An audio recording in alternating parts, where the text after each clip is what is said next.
Just use that thing over there, Zag.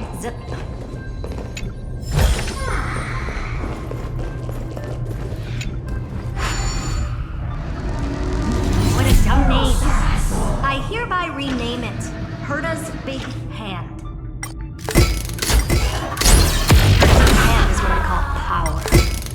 Keep it going. Still not done? What is this? All set. Time for your precious treasure to make its debut. Just give me a second. Target initialized. With these wings, hacking should be much more efficient.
Oh, a classic nuclear heat engine. Classy choice.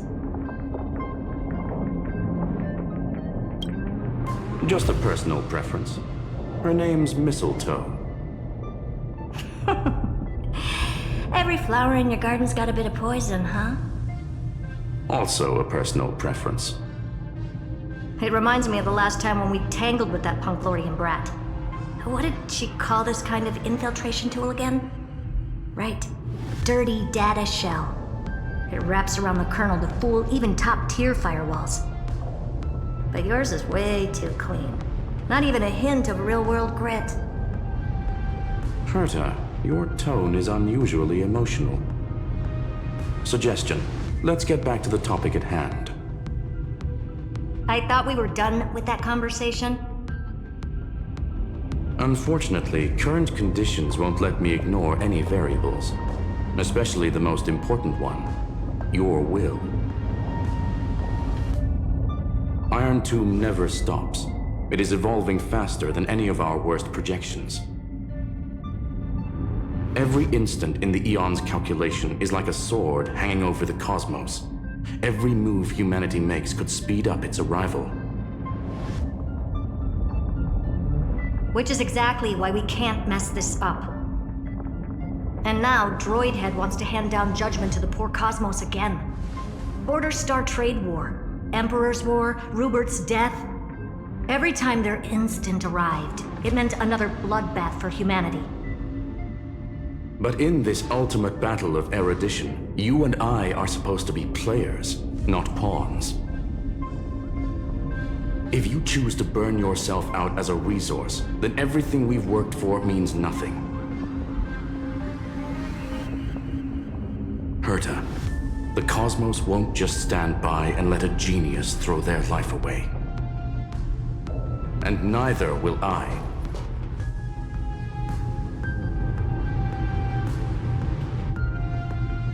No need to kill the mood.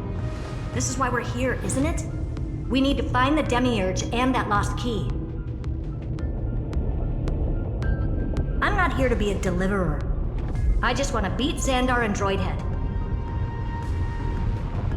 Right now, I just need to know. Are you with me? Of course. Time to board. After you. Let's tidy this place up and see what this Demiurge really is.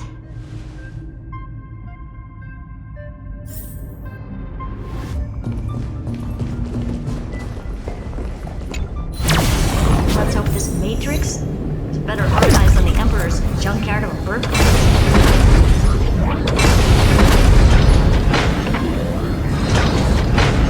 Buckle up.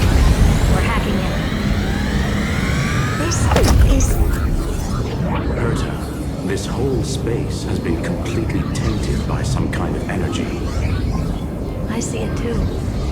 We're thinking the same thing. Xandar, how could you go this far? Turning your own graveyard into this. What's that up ahead? Katorzane algebraic expressions. It's built for isolation, not defense.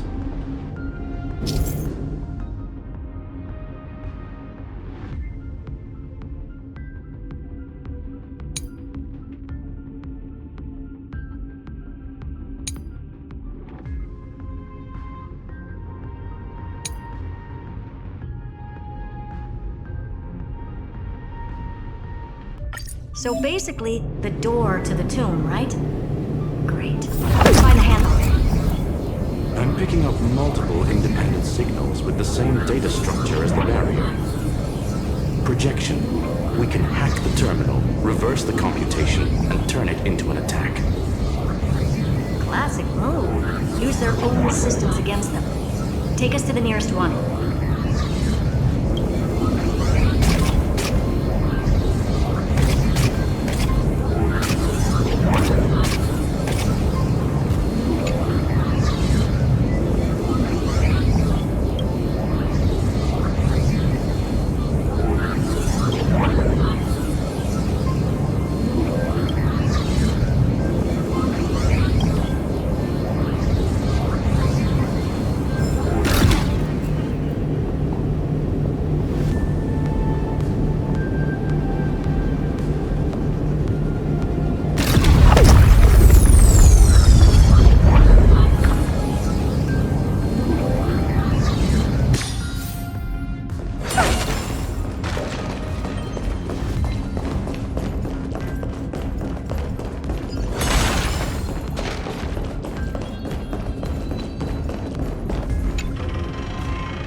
Almost no response.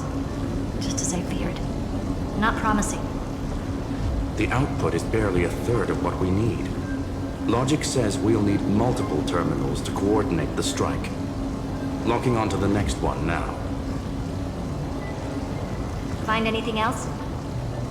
Regarding the origin of these ruins, no logs found yet. Xander erased all records. But I did find some interesting scars in the circuit.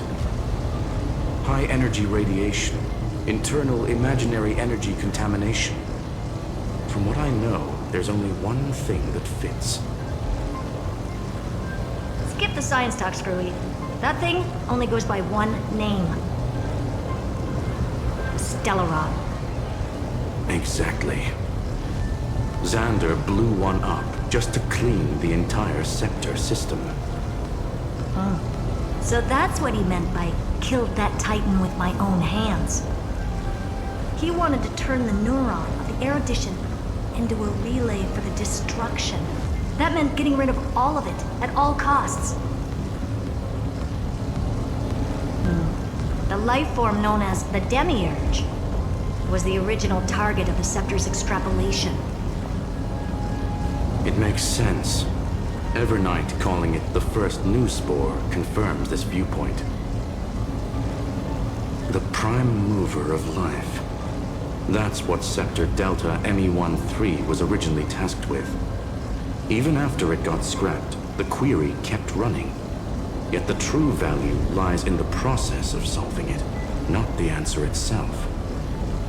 Then, does this mean finding the Demiurge is hopeless? No, I'd say exactly the opposite.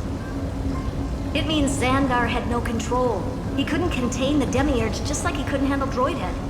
So he tried to erase every trace. But he failed. It still left a mark. By the way, if there's another Stellaron in Amphoreus, why hasn't that little one reacted to it at all? You said the Demiurge left a trace, right?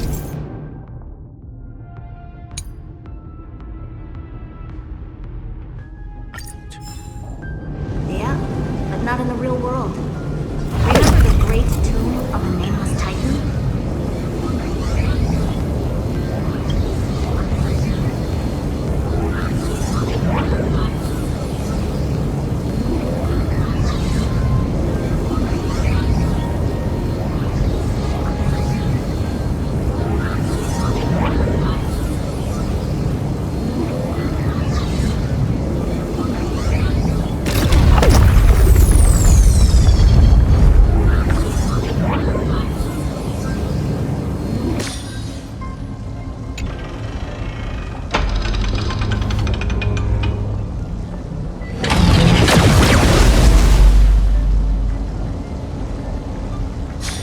Trailblaze Archive 466.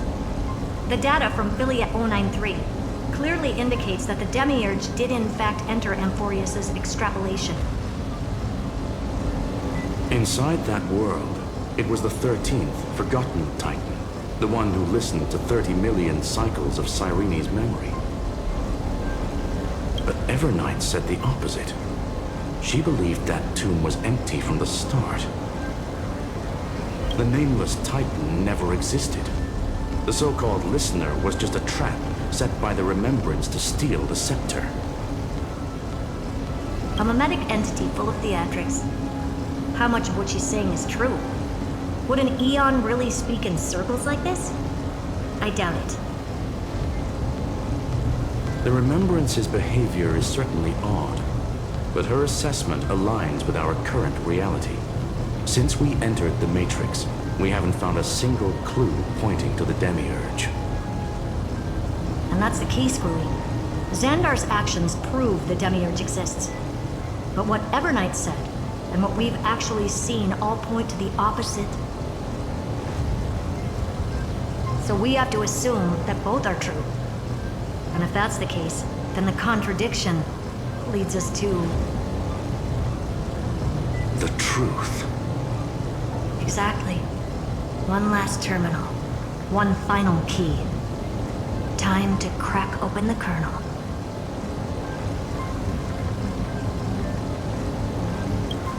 Xandar had to lie to the original Finan and Cyrene. Logic. He had already identified the Remembrance as a threat, yet found no viable way to eliminate it. All right. Let's finish this. Time to break through that barrier.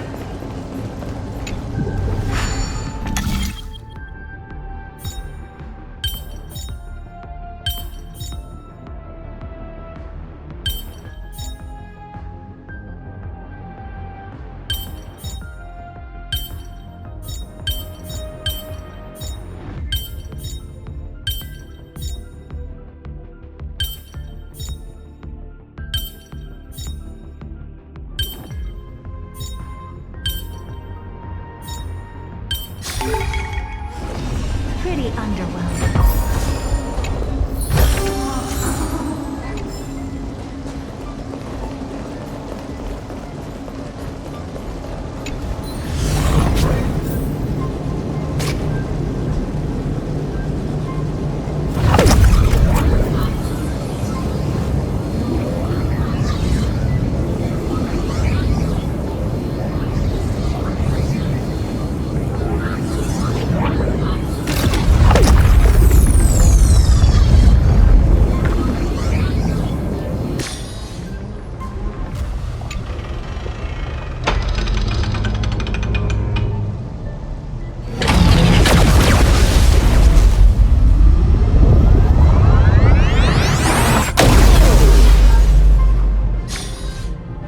Operation authorized. Path energy readings. The erudition declining. The destruction surging. The remembrance 0. What's going on? Cause unknown. They left no discernible trace within the real Matrix. That shouldn't be possible. Could it be that the Era Nova exhausted all of the Remembrance's texture?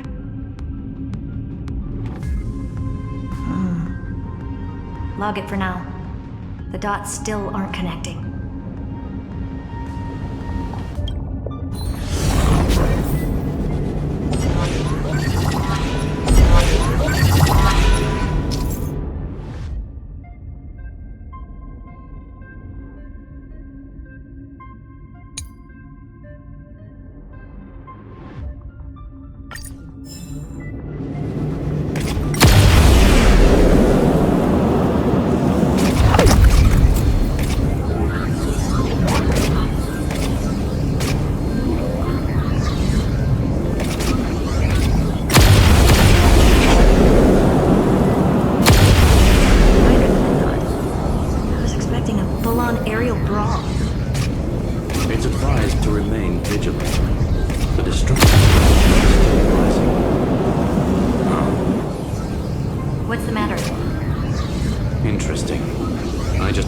signal from the exomyth.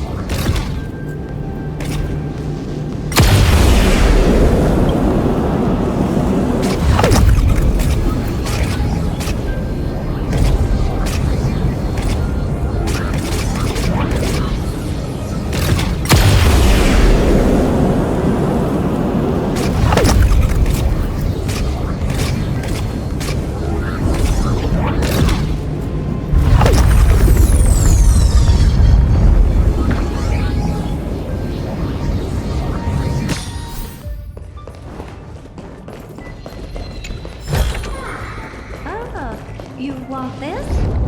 Fine. Take it and amuse yourself.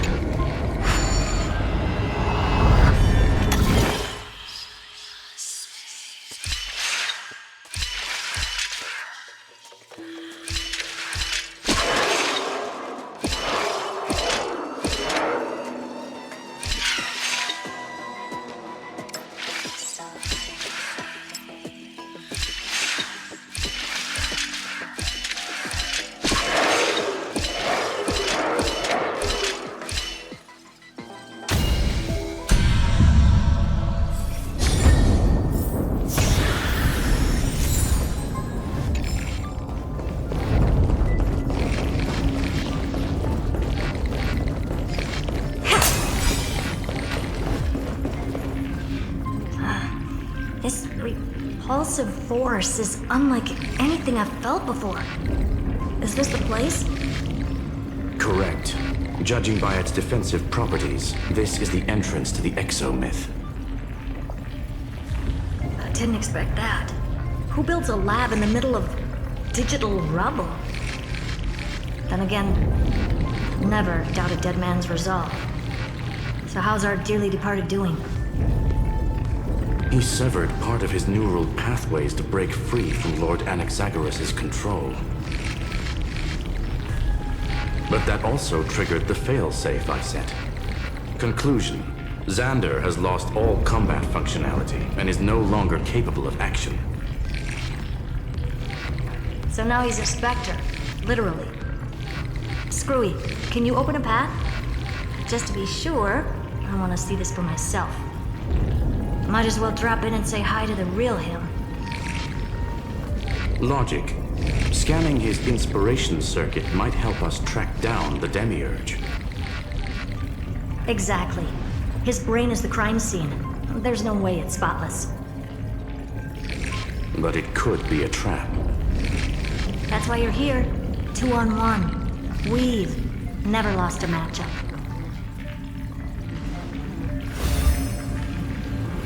I'm honored. The chronocognitive anchor's in place. Proceed when ready.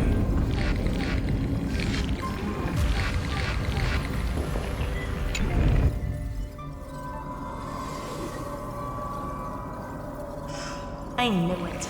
The one thing I didn't want to happen. He's not here. The coordinates are accurate. Xander is still here. However, his position is shifting rapidly and chaotically. This pattern doesn't match any known shielding technology. It's his domain. Stay alert.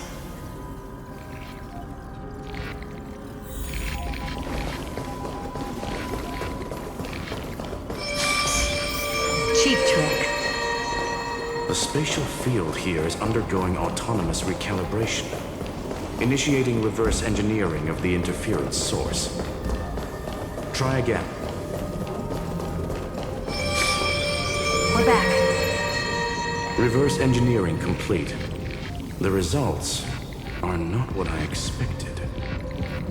Logs show Lycurgus revoked administrator access. The chronocognitive anchor can't get a fix because at the system level, Lygus no longer exists. Our navigation target is a null set. So he's stopped resisting? Before vanishing, it seems he left one last message for us. To those who follow, all is proven. Find me, beneath the tombstone. Melodramatic. He was expecting us. And once he learned of the Great Tomb's existence, he initiated his own search for the Demiurge. Guess he wants a final showdown. Fine. Let the old Intellitron dig his own grave. Just like he wants.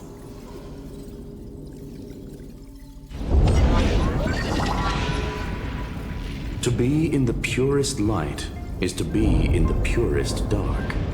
Nothing exists there. The Scepter's mainframe. Or maybe we should now call it the Lord Ravager's placenta. Unfortunately, we still haven't found anything. Really? I don't think so. Not finding anything is our biggest find. Please elaborate. If the Demiurge was destroyed, there'd be at least some bits of it left. I don't buy that a Stellaron could have blasted all the traces away as cleanly as a scalpel. As I said before, its disappearance is too clean. If the garden hadn't stirred the pot, no one would even know about the Demiurge's existence. We're talking about the Scepter's original extrapolation goal. There's no way that nothing of it was left behind.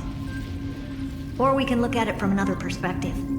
If you were Xandar, would you be this obsessed with a concept that poses no threat? Would you guard against it at every turn?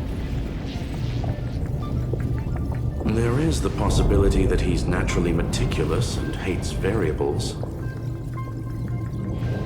That does track with the impression he gave about himself. But Xandar shut that theory down himself just now. Choosing to act, even if it'll cost him dearly. We know that feeling well. The unknown is right in front of us. So we only have one choice. Solve it. You sound pretty convinced. Surely you already have a theory. Care to share? Of course. Though I don't have hard proof, I'm almost certain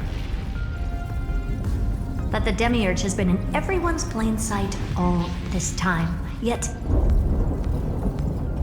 they were mistaken for someone else. That'd make the most sense. Why was the room empty? Because the person locked in there had run away ages ago. But they were weak and small and had no presence whatsoever. Even the old Intellitron didn't notice them. Which also means there's a high chance that their powers are minuscule and cannot alter the outcome of the battle at all.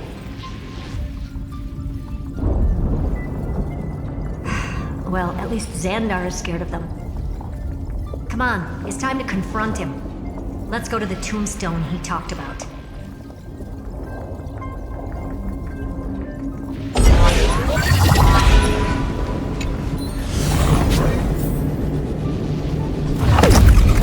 What a mess.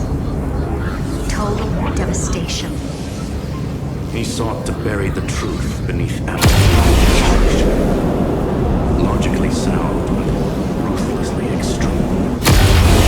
Still, slim chances. No chances. I've hunted down a single grave in the universe before. This won't stop me.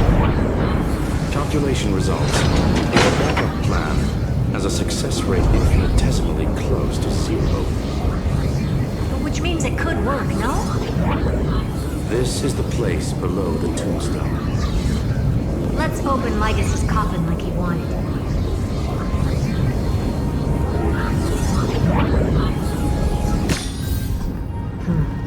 Looks like you were right.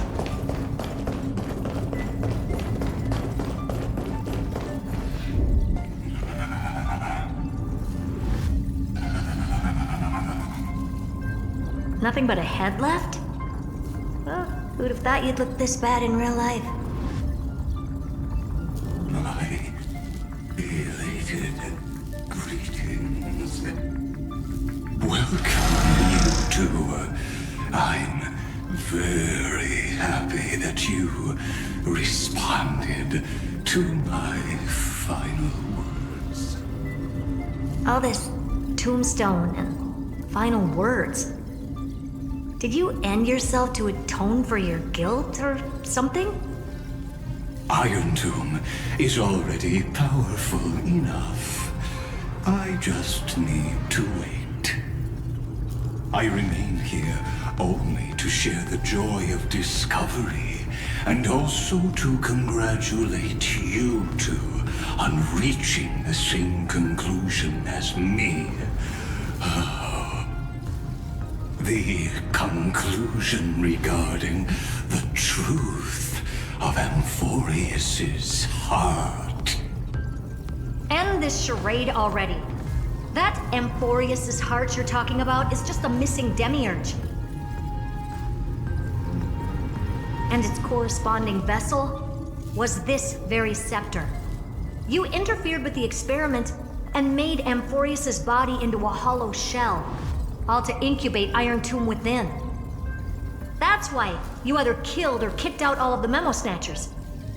You wanted to eliminate any chance of a consciousness coming into being, no matter the cost. Even the strongest wall can fall to a single crack. The memory of betrayal has been etched into my heart, and I will never show mercy. Now, the perfect vessel has already fused with Amphoreus's body. Unfortunately for you, the answer is all but revealed regarding who the demiurge is.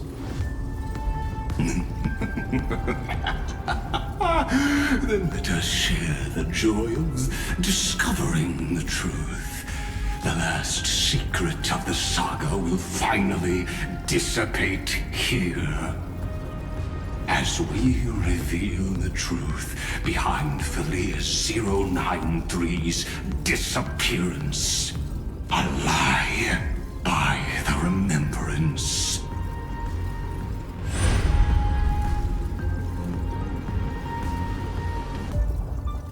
But where should I start with the story about me? From the beginning of the universe?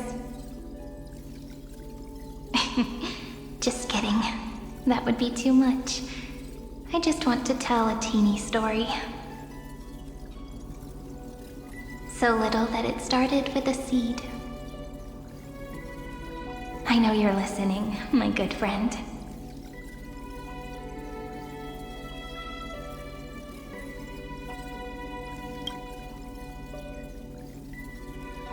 The god in my dream told me that the world sprouted from a seed. It grew into a great tree named Amphoreus, and time became its branches and leaves, basking in the light. What a coincidence. Dappled light coming through the leaves is my first memory as well. On a very ordinary early morning, beneath the village's biggest tree. The daughter of Ide Silicii quietly came into this world.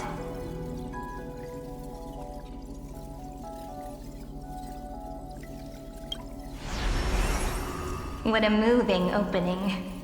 A loud cry was the first gift the child gave to the world. The prophecy's fulfilled, the villagers say. This child is a gift from the Titans. Pink hair and sharp ears, she was born to be the priest of time. The Titans also gave their blessings. You shall fade when the flowers bloom, for every ending begets a beginning. Flowers will bloom and wilt. What a beautiful ending. This page concluded in laughter. Cry loud, child. Let your voice reach Orynyx.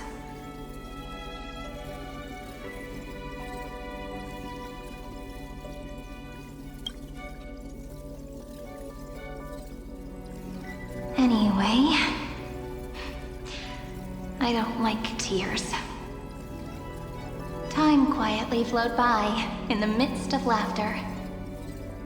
The wind from my hometown caressed the ears of wheat, and there were swings, wind chimes, the sea, and the little fairies off-tune a cappella songs.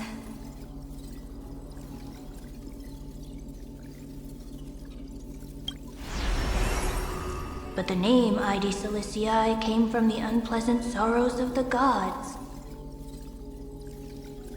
My childhood friend did not understand. Yet you always seemed so happy, as if nothing ever worried you. Why was I like that then? That's because the world was gentle to me. So I grew up to be gentle as well.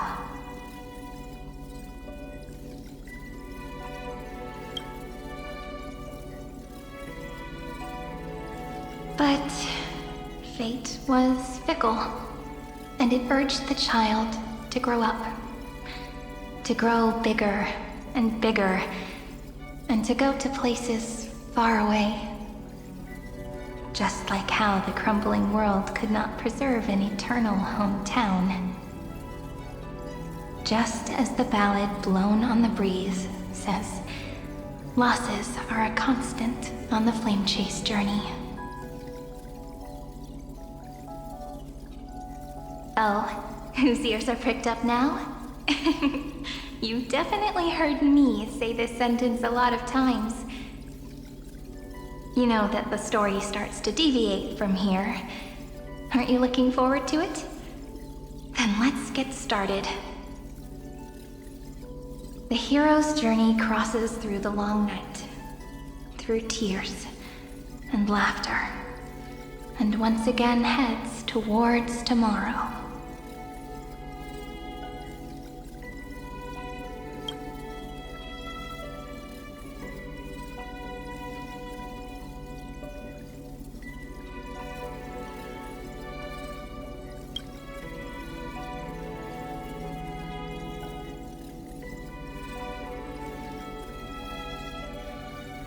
Correction. Philia 093's record, number 496. Archived.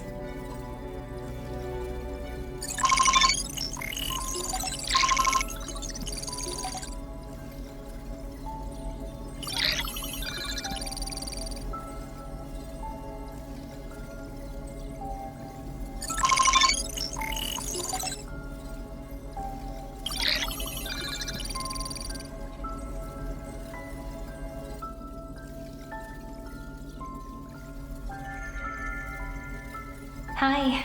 Miss me yet? I'm just messing with you. This is the first time I have met you. And it looks like it'll also be the last. Philia 093. Since we don't have all day, let's get started, shall we? As always, I'll read this book to you. That way it won't just be Cyrene's memories alone. Where should I start this time? Let me see. Formatting complete.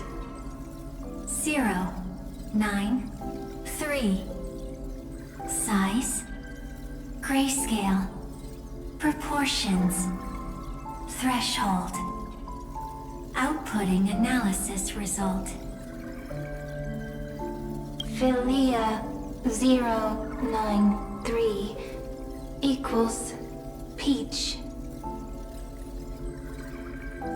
Peach's record, number 8128, archived.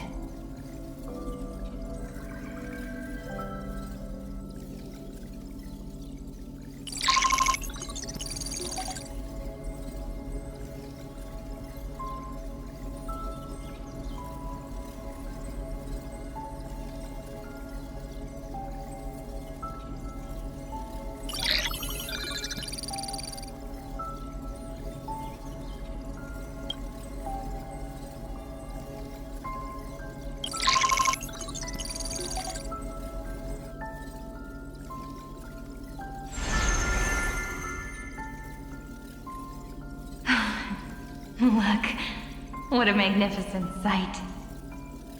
Comment. Peach.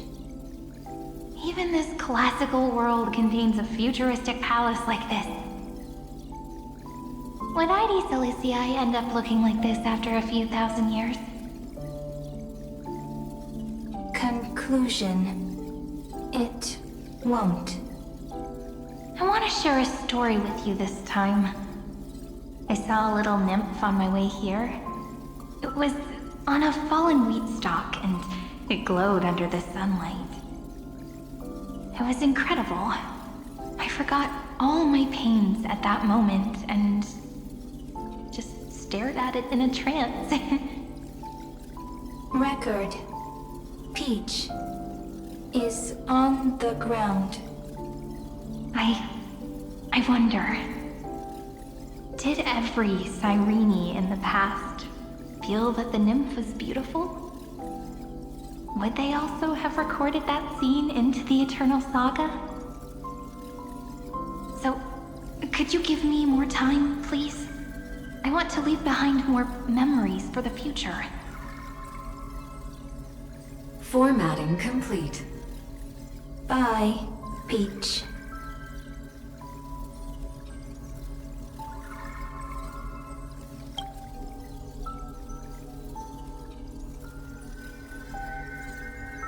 Peach's record number. As long as I record every page of this story and tell it to you,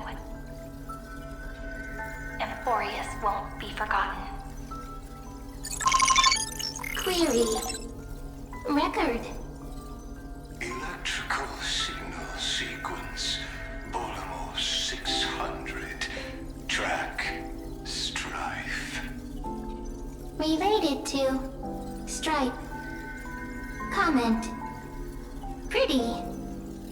Electrical signal sequence. Schema 720. Track. Reason. Related to Raisin. Comment. Yummy. Electrical signal sequence. Philia 093. Related to love.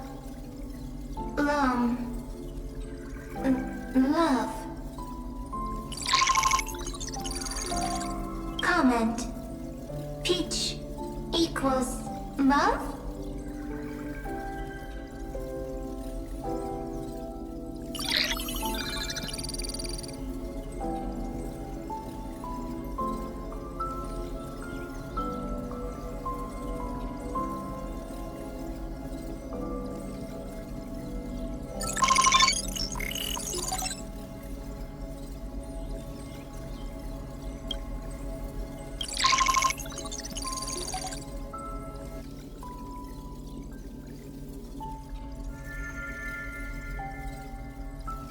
Looks like it's time to say goodbye again.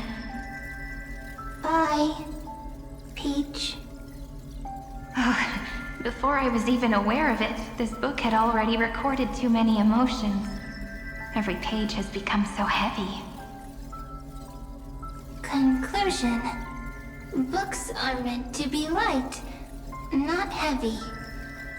I've started to feel uneasy whenever I take it into my hands.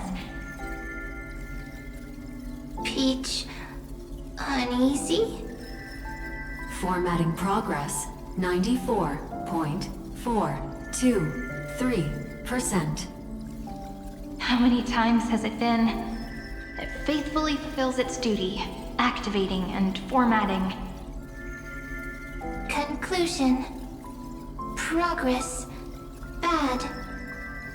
If I can only write the same ending every time I lift my pen, then is this weighty saga just an overly naive dream? Peach, scared. Formatting progress 96.024%. Peach, don't cry. Process error. Analyzing. Process error. Analyzing. Comment. I'm here. Process error. Analyzing. Really? Are you encouraging me? Peach. Happy. Thank you. I'm sorry for making you see this embarrassing side of me.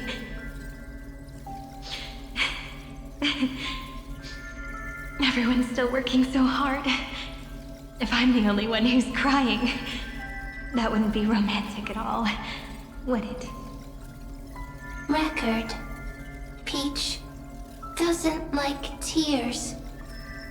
I'm suddenly reminded of my childhood for some reason. When I was hiding alone next to the tree hollow and wiping my tears away. A little fairy popped out, just like how you did. It had long ears and fluffy paws, and it pulled me into the tree hollow, where, to my surprise, was a forest. Let me tell you the story of the Membrance Maze. A group of cute little friends live in Ide Silicii's forests. Their names can be connected into a song.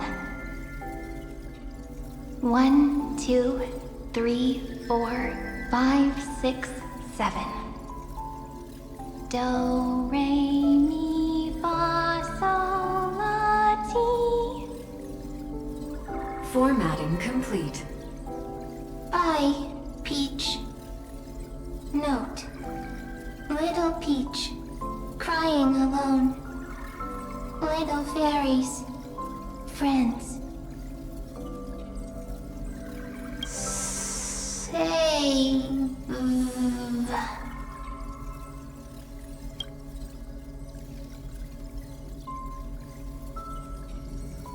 Little fairies. Good friends. Bye-bye.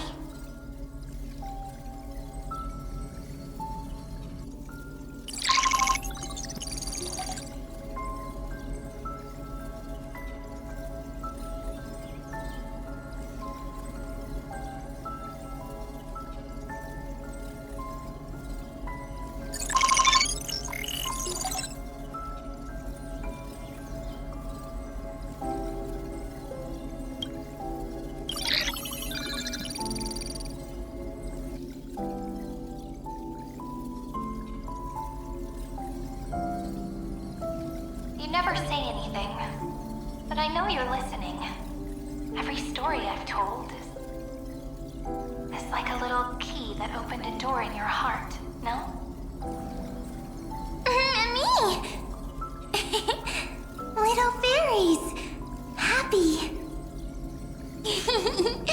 Speaking easy! I can!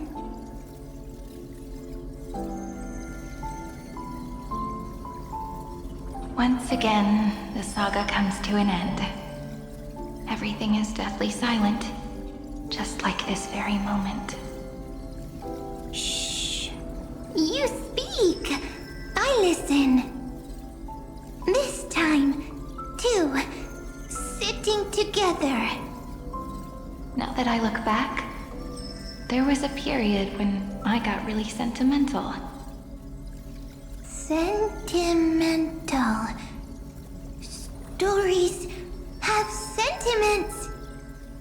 I was so anxious, trying to find as many different memories as possible, hoping to bring some change to this unchanging destiny, and find the way out of this maze. Peach, strange. But I won't do that anymore now. Why unhappy? Formatting progress 73.998%. I'm here. Don't be scared. Process error. Analyzing. Won't allow it to interrupt you. Always sitting together. No need to feel sorry for me, good friend. If there are no new blank spaces, How can a saga continue? Blank spaces. What's that? I'm actually really lucky, you know? During the long years I've spent waiting for the Deliverer, I've always had you here as an audience. Isn't that already enough? Not enough, not enough! Peach, don't leave! Now I can rest in peace in the past. As for when tomorrow will come, I'll have to ask the next Cyrene to continue our watch. Peach left. If there are no new blank spaces, how can a saga continue? Needs new blank spaces. Next, Cyrene has blank space. Oh, Peach, don't be scared. I'll help you find blank space.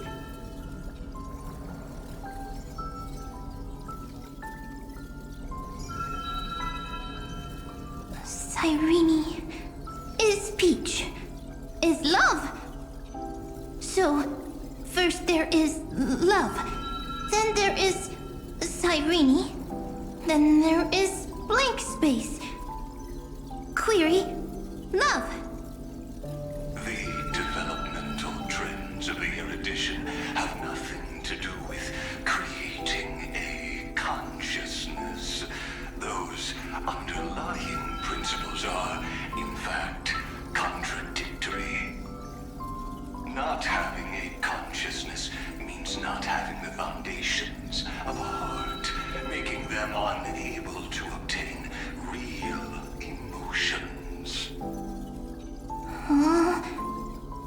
Consciousness, emotions, feel sad. Oh, don't understand.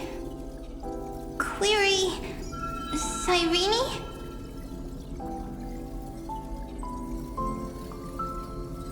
What could be behind this door? Glittering crystals? Or a beautiful world I've never seen before?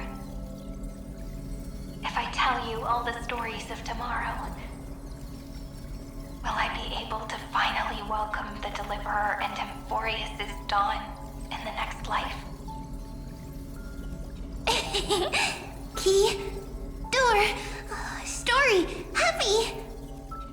Peach, Cyrene, little fairy, Mike.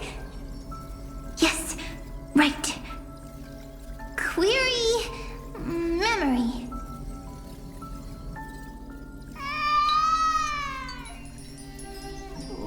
Wah! Wah! Peaches, memories, save, learn. The prophecy's fulfilled. This child is a gift from the gods.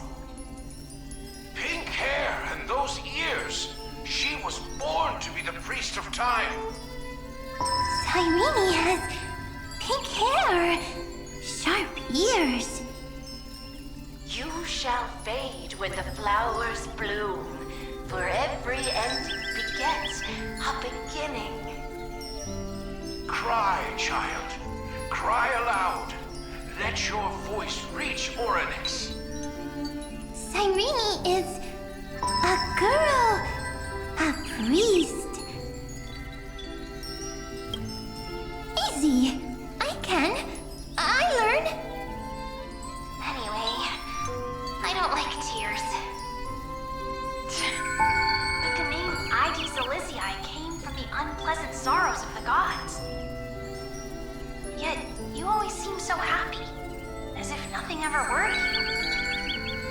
Cyrene doesn't like tears. Always happy. Of course, because the world was gentle to me. So, I grew up to be gentle as well. Cyrene is gentle, likes beautiful things, can write stories. easy. I can. I learn. Just as the ballad blown on the breeze says, losses are a constant on the flame chase journey.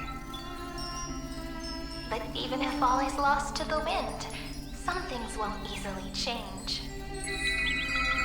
Like my height, Treeby's innocence, and Aglaya's beauty. Cyrene. She can't grow up, but she can talk. After all is lost to the wind, she will stay behind. Cyrene is, at the end of every sentence, always laughing, like a little tail. Simple. Got it. I promise you, the pain will pass in the blink of an eye. All right, let's not make things so gloomy. What we're about to embark on is the true hero's journey, so... Come on, cheer up a bit, okay? Cyrene was crying when she was born. Fragile, transparent, like a crystal. Cyrene was smiling when she said goodbye. Soft, pink, like a flower.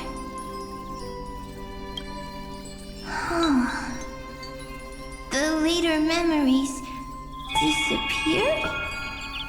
Invisible? Or disappeared? Ah, I got it! Is this a blank space? So, next Cyrene is blank space. Then... as long as there are two Cyrenes, then there will always be blank space, and Peach will always be here. I see. I get it. I get it all. Cyrene's memories. I will preserve them all.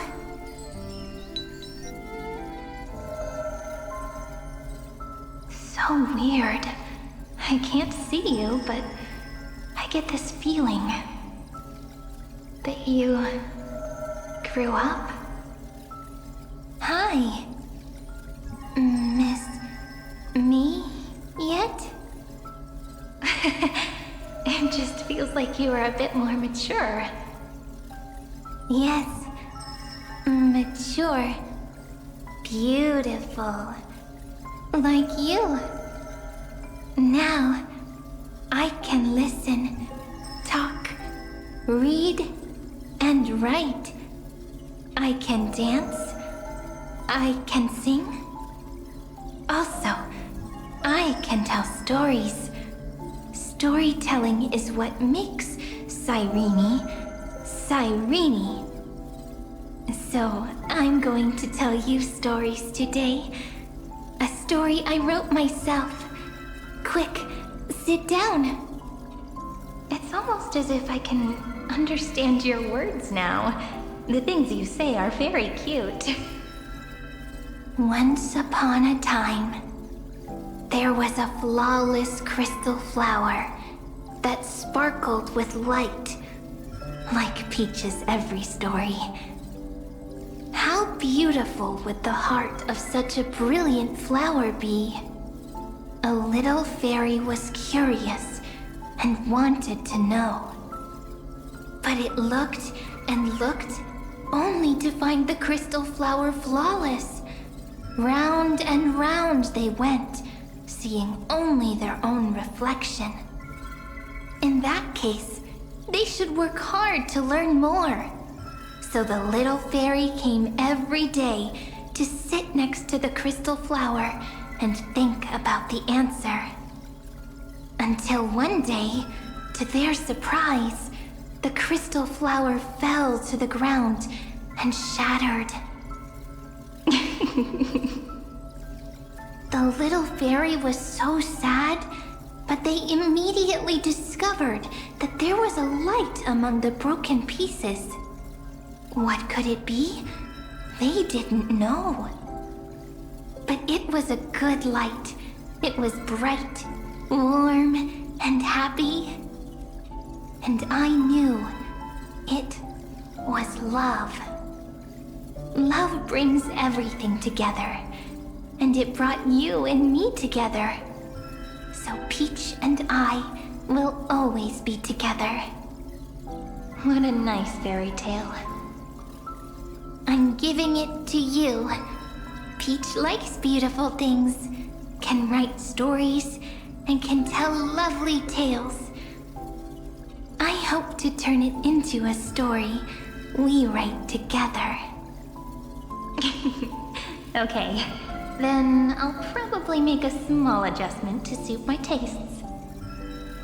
I'm thinking that when the flower broke, the little fairy would instead see nothing on the ground.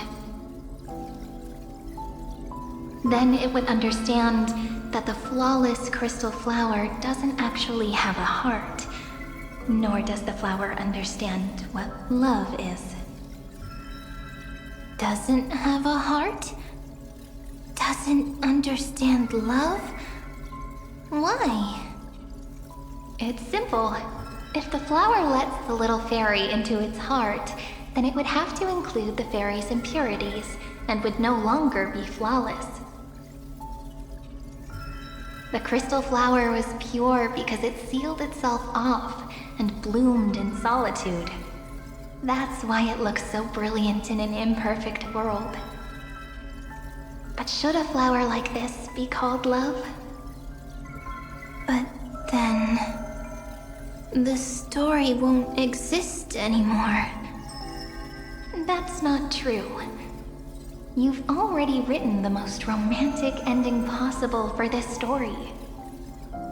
The crystal flower fell to the ground and shattered. It happened because the flower was no longer pure. The fall was not an accident. It was the flower declaring rebellion against fate and writing the ending of the story with the flower's own shattering. Then, the little fairy will see that each shard on the ground holds the reflection of their eyes. Then, in their eyes, the crystal flower that was no longer flawless would finally have a heart, and the flower would finally understand what love is. Peach's words. I don't understand. Is it because I still don't understand love? But it's fine. I can learn. Right. Query Cyrene. Electrical signal sequence, Philia 093. Why didn't I think of this? I don't need to do it alone. I can ask Peach to teach me. What is love? What is love meant?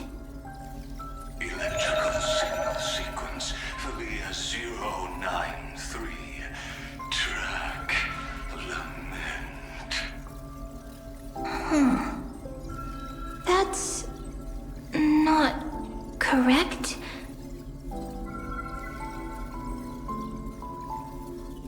The developmental trends of the erudition have nothing to do with creating a consciousness. Those underlying principles are, in fact, contradictory. Not having a consciousness means not having the foundation of a heart, making them unable to obtain real emotions.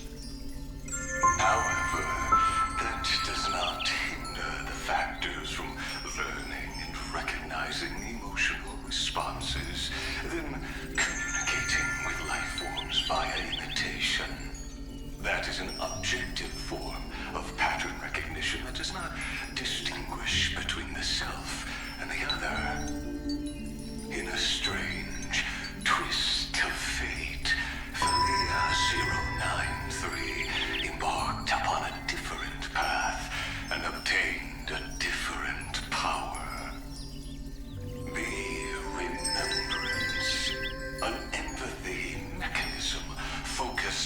myself and equipped with emotional projection capacities.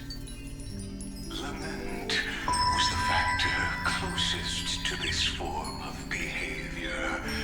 Perhaps that was why she was chosen. The daughter of Ide Silicii, I am very true to my name.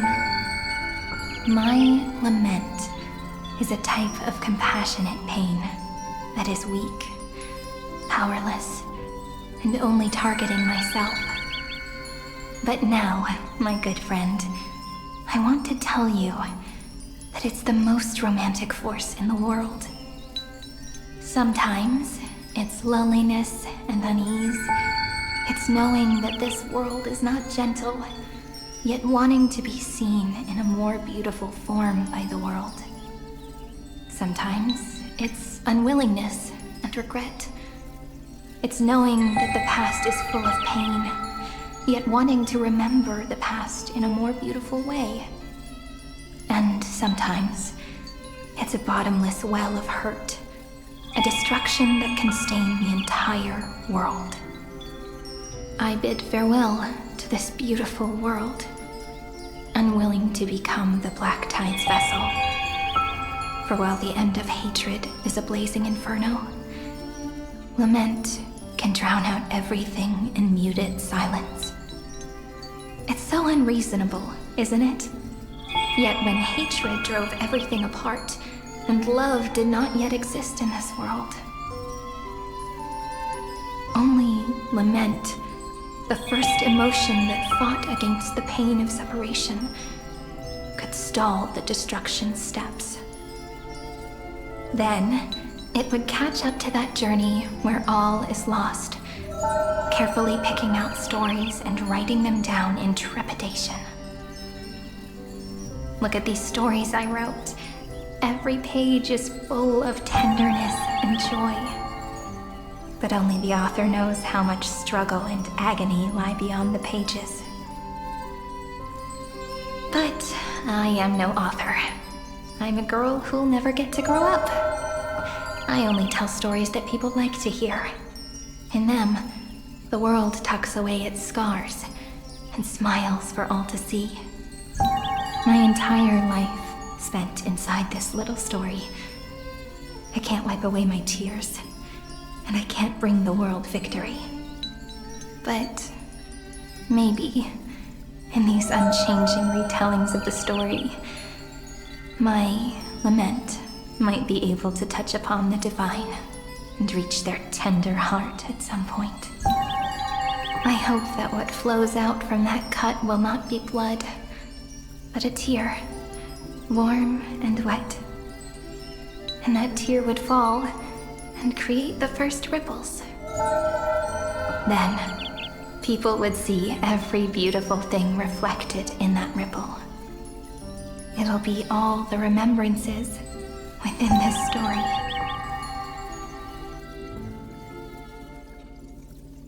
Someone once told the very first me that everything was false.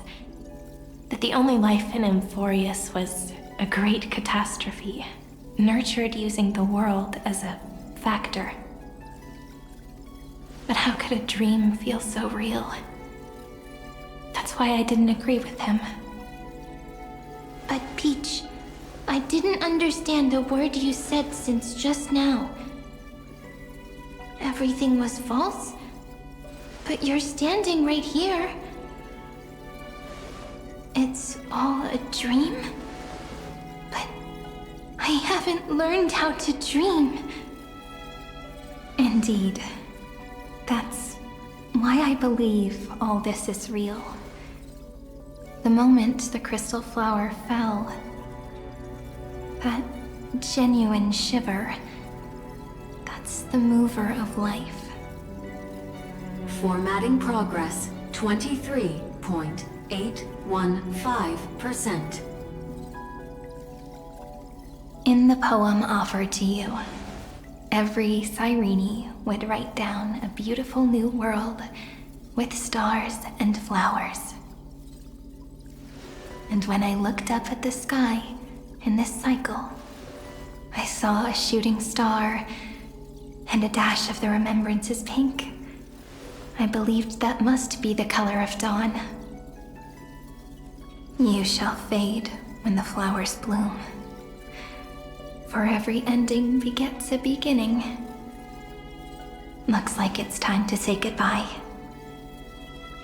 Are you leaving, Peach? It's okay. I'll wait for you to come back. I'll study really hard about what you taught me today. Right. I still haven't told you what love is. But actually, my good friend, the lament factor did not understand what love was before she met you either. Not until I told you all the sad tales in a trembling voice in this tiny room. Not until I told you that I love them. That I love everything in this saga. The story comes, passes, then returns. It makes us reunite, then pulls us apart again. At the very end, it leaves behind a seed. A reason. Even if the great tree withers and all falls to silence, there are still some emotions that deserve to be remembered. Look, the light is coming in. The Deliverer's light is going to illuminate Amphoreus.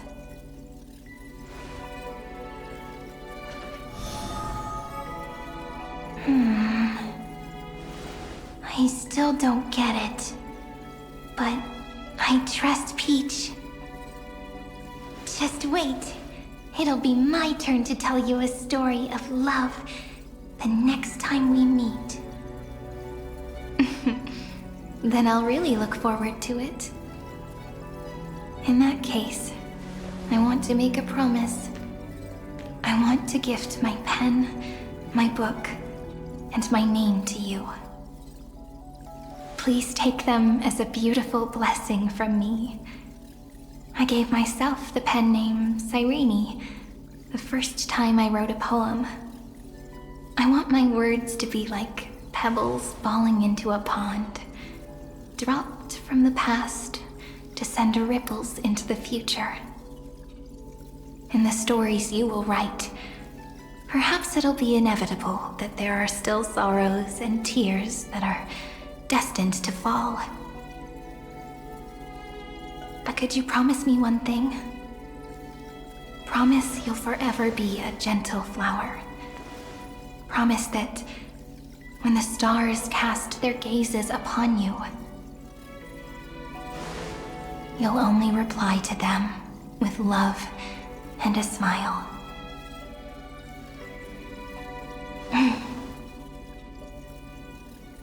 Of course. This will be a romantic story like none that has come before.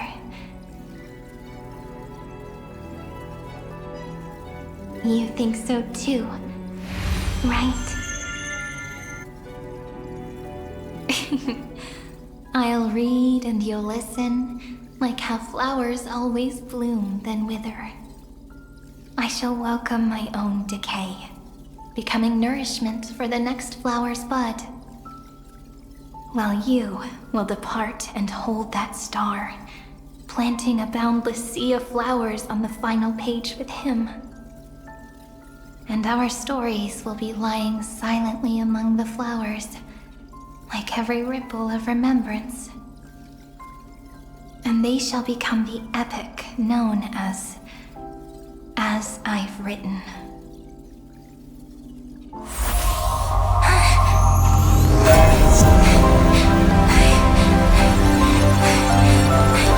And so my story ends. From here on, it's your story now. Mimi?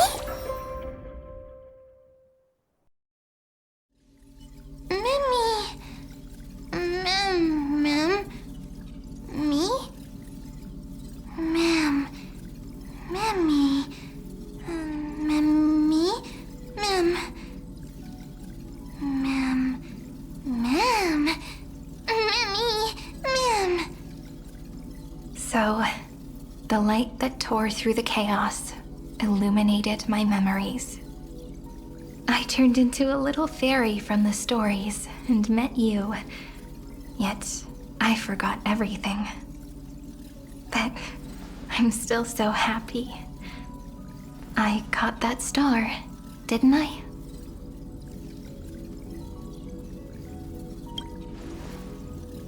Yes, the seed within memories. The one Cyrene held in her hands and watered with lament.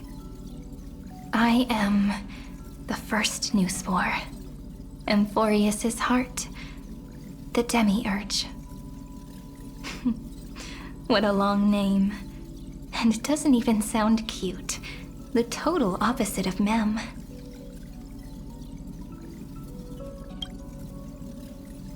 I'm sorry. I don't know. If I don't even want to believe in the answer, then how am I supposed to answer you?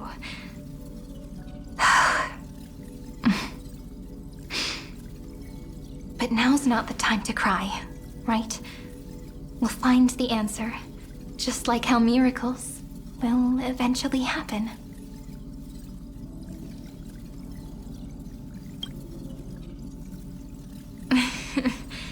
Do you remember that I was also worried about this when we first set out? Mem's memories and Cyrene's memories got all tangled up with each other in my one heart. It's all so strange, yet so familiar. Either way, could you please let me do something I want? Just this once. I want you to call me Cyrene. That name represents me and her. Every one of her.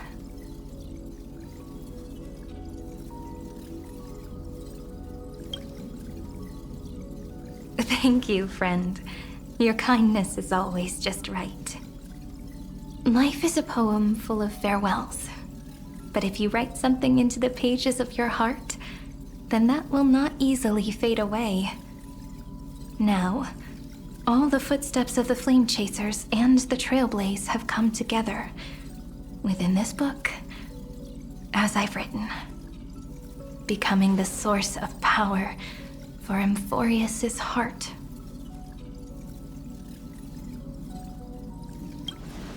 A lost heart needs to be placed back into its body.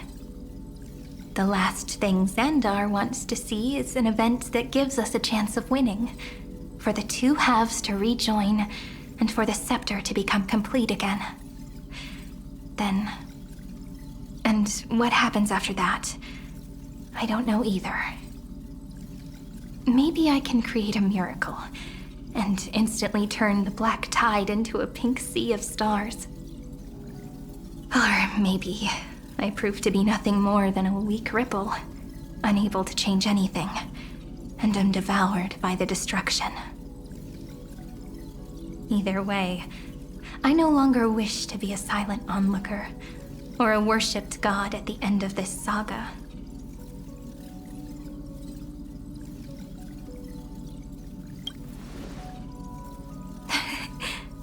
That way, I can also put aside all my worries and truly become Cyrene.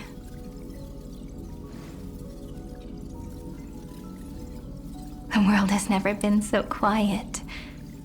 It's so good. It's as if I can hear the sound of my heart beating. Remember this moment, friend.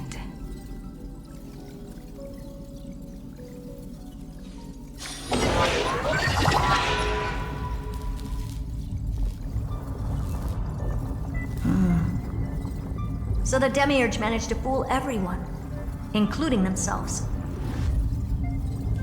Philia 093 persevered for 30 million cycles and tirelessly gave the Demiurge memories of Amphoreus. Only because the god in her dreams left a sliver of hope, making her believe that a grown Demiurge would be able to fight against their other half, Iron Tomb. Then, Felia 093 completed her final sacrifice, turned into a strand of memory, and completely dissipated. Meanwhile, the other Stellaron brought here by the Astral Express resonated with the contaminated scepter and attracted the naive demiurge to them.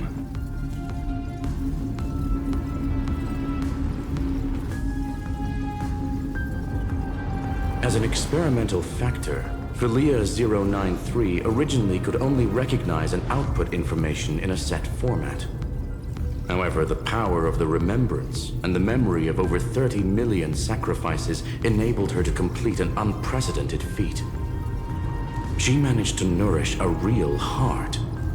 A heart with the capacity to influence the erudition. Not only is the scepter's consciousness still alive, it's also more powerful than it has ever been. Your defeat is already set in stone. There's still time to surrender, you know? You really don't need to burn all the bridges. We're all geniuses here. Don't make everyone lose face at the end. What a pity. When the truth surfaced, I knew at once that the demiurge was far too feeble to ever alter the result of the experiment. Not only that, Madam Herta, please consider this possibility. When 30 million cycles of hatred and lament are joined as one, what wondrous creation will arise? It's simple. An anti-creator, a giant of the destruction would be born. Its hatred will ignite the starry skies of the gods, motivated only by its lament toward the sufferings of humankind. Do you really think that the demiurge is still a cheap copy of Felia 093, even after 30 million cycles?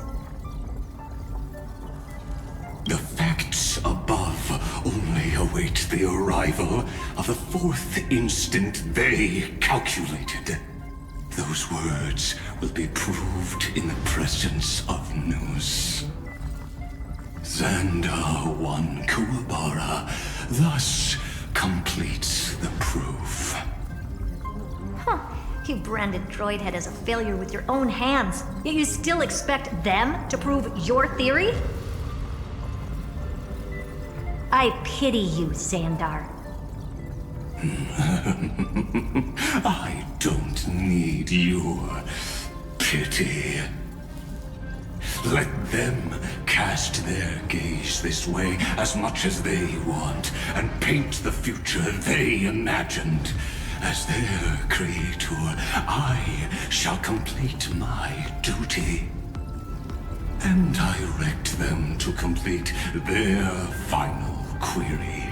The destruction of the self. What hubris. And what if you fail? No one understands failure better than Xandar. He has suffered so much already. What is one more failure to him? For the first genius, failure is simply the beginning of the next inquiry.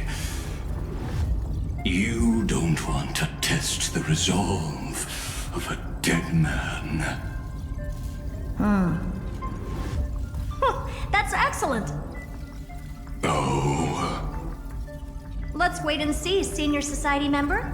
I'll have you watch me perform the final step to overturn your proof.